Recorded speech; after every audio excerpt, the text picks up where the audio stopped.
Famous Melkote puliyogare ಹೇಗೆ ಮಾಡೋದಂತ ಯೋಚನೆ ಮಾಡ್ತಿದ್ರೆ ಆ ಯೋಚನೆನೇ ನಿಮಗೆ ಬೇಡ. ಯಾಕಂದರೆ ಹೇಗೆ ಮಾಡೋದಂತ ಸಿಂಪಲಾಗಿ ಹೇಗೆ ಮಾಡೋದಂತ ಹೇಳ್ಕೊಡ್ತೀನಿ ಬನ್ನಿ. ಹಾಗಾದರೆ ಈ ವಿಡಿಯೋ ಕೊನೆವರೆಗೂ ಸ್ಕಿಪ್ ಮಾಡದೆ ನೋಡಿ ನಾನು ಹೇಗೆ ಮಾಡೋದು ಅಂತ ಹೇಳ್ಕೊಡ್ತೀನಿ.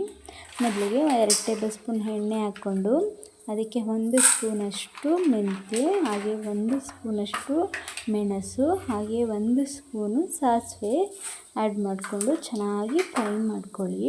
1 ನಿಮಿಷ ಚೆನ್ನಾಗಿ ಫ್ರೈ ಆದಮೇಲೆ ಇದಕ್ಕೆ ಈಗ 4 ಚಮಚ ಅಷ್ಟು ಜೀರಿಗೆಯನ್ನು ಆ್ಯಡ್ ಮಾಡ್ತೀನಿ. ನಾನು ಹೇಳೋ ಅಳತೆಯಲ್ಲೇ ಮಾಡ್ಕೊಳ್ಳಿ, ಖಂಡಿತ ಟೇಸ್ಟ್ ಚೆನ್ನಾಗಿರುತ್ತೆ. ಹಾಗೆ ಇದಕ್ಕೆ 8 ಸ್ಪೂನಷ್ಟು ಧನಿಯಾ ಕಾಳನ್ನ ಆ್ಯಡ್ ಮಾಡಿಕೊಂಡು 2 ರಿಂದ 3 ನಿಮಿಷ ಚೆನ್ನಾಗಿ ಫ್ರೈ ಮಾಡ್ಕೊಳ್ಳಿ. ಈಗ ಇದಕ್ಕೆ ಕರಿಬೇವಿನ ಸೊಪ್ಪು ಇರುತ್ತಲ್ಲ, ಹಸಿ ಕರಿಬೇವಿನ ಸೊಪ್ಪು ಹಾಕೊಳ್ಳಿ, ಟೇಸ್ಟ್ ಚೆನ್ನಾಗಿರುತ್ತೆ.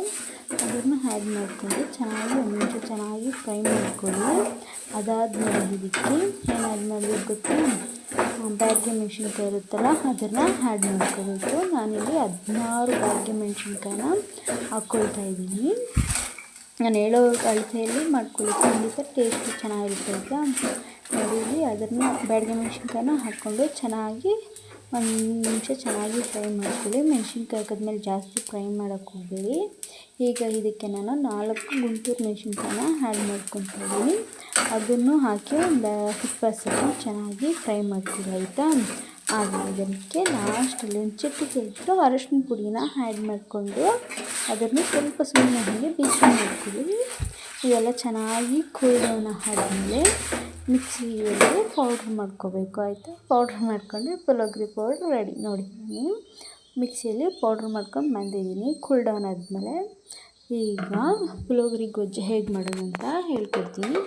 ಈಗ 2 ಟೇಬಲ್ ಸ್ಪೂನಷ್ಟು ಬಾಣಲೆಗೆ ಎಣ್ಣೆ ಹಾಕ್ಕೊಂಡು ಎಣ್ಣೆ ಎಲ್ಲ ಚೆನ್ನಾಗಿ ಕಾಯ್ದ್ಮೇಲೆ 1 ಸ್ಪೂನ್ ಸಾಸಿವೆ ಹಾಕಿ, ಸಾಸಿವೆ ಎಲ್ಲ ಚೆನ್ನಾಗಿ ಚಿಟಪಟ ಅಂತ ಸಿಡಿದ್ಮೇಲೆ ಕಡಲೆ ಬೀಜ ಹಾಗೆ ಗೋಡಂಬಿ ಹಾಕ್ಕೊಂಡು ಚೆನ್ನಾಗಿ ಫ್ರೈ ಮಾಡ್ಕೊಳ್ಳಿ 1-2 ನಿಮಿಷ. ಅದಾದಮೇಲೆ ಇದಕ್ಕೆ ಕರಿಬೇವಿನ ಸೊಪ್ಪನ್ನ ಆ್ಯಡ್ ಮಾಡಿಕೊಂಡು ಹಾಗೆ ಖಾರಕ್ಕೆ ತಕ್ಕಷ್ಟು ನಾನಿಲ್ಲಿ 4 ತೊಗೊಂಡಿದ್ದೀನಿ. ಇದು ಖಾರಕ್ಕೆ ಹಾಕಬೇಕು ಅಷ್ಟು ಮೆಣಸಿನ್ಕಾಯಿನ ಆ್ಯಡ್ ಮಾಡಿಕೊಂಡು ಚೆನ್ನಾಗಿ ಫ್ರೈ ಮಾಡ್ಕೋಬೇಕು. ಪುಳಿಯೋಗರೆ ಪೌಡ್ರನ್ನ ನೀವು ಆರಾಮಾಗಿ 6 ತಿಂಗಳು ಸ್ಟೋರ್ ಮಾಡ್ಕೋಬೋದು, ಏನೂ ಆಗೋಲ್ಲ, ಯಾವ ಪ್ರಾಬ್ಲಮ್ಮು ಇರಲ್ಲ. ಟೇಸ್ಟ್ ಅದೇ ಟೇಸ್ಟ್ ಇರುತ್ತೆ. ಹಾಗೆ ಇದಕ್ಕೆ ಅರ್ಧ ಕಪ್ಪಷ್ಟು ತೆಂಗಿನ ತುರಿ ಒಣ ಕೊಬ್ಬರಿ ತೊಗೊಂಡಿದ್ದೀನಿ, ಅದನ್ನು ಆ್ಯಡ್ ಮಾಡಿಕೊಂಡು ಚೆನ್ನಾಗಿ ಫ್ರೈ ಮಾಡಿಕೊಂಡು ಈಗ ಇದನ್ನೆಲ್ಲ ಒಗ್ಗರಣೆ ಹಾಕ್ಕೊಂಡಿದ್ದೀವಲ್ಲ ಇದನ್ನೆಲ್ಲ ತೆಗೆದು ಸೈಡ್ಗೆ ಇಟ್ಕೊಳ್ಳಿ. ಹಾಗೆ ಇದಕ್ಕೆ ಇವಾಗ ನಾನು ನಿಂಬೆ ಹಣ್ಣು ಹಾಕಿದಷ್ಟು ಹುಣಸೆಹಣ್ಣು ನೆನೆಸಿಟ್ಕೊಂಡಿದ್ದೆ, ಆ ರಸನ ಆ್ಯಡ್ ಮಾಡಿಕೊಂಡು ಸ್ವಲ್ಪ ಬೆಲ್ಲ ಹಾಕ್ಕೊಂಡು ಬೆಲ್ಲ ಎಲ್ಲ ಚೆನ್ನಾಗಿ ಕರಗೋವರೆಗೂ 1-2 ನಿಮಿಷ ಕುದಿಸ್ಕೊಳ್ಳಿ. ಹುಣಸೆಹಣ್ಣು ರಸ ಎಲ್ಲ ಆ ಬೆಲ್ಲ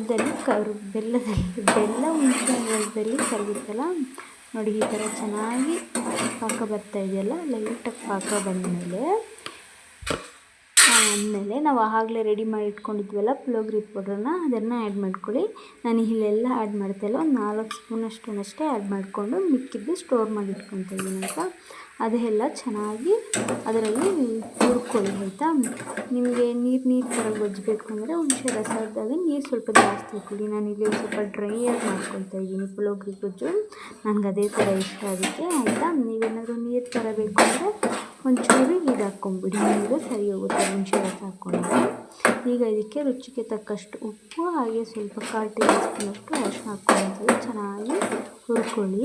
ನೋಡಿ ಚೆನ್ನಾಗಾಗಿದೆಯಲ್ಲ.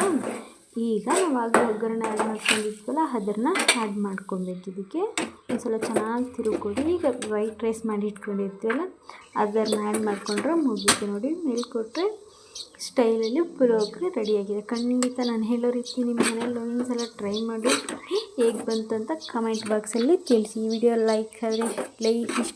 ಇಷ್ಟ ಆದರೆ ಲೈಕ್ ಮಾಡಿ, ಶೇರ್ ಮಾಡಿ, ಸಬ್ಸ್ಕ್ರೈಬ್ ಮಾಡಿ ಫ್ರೆಂಡ್ಸ್. ಬಾಯ್, ಟೇಕ್ ಕೇರ್.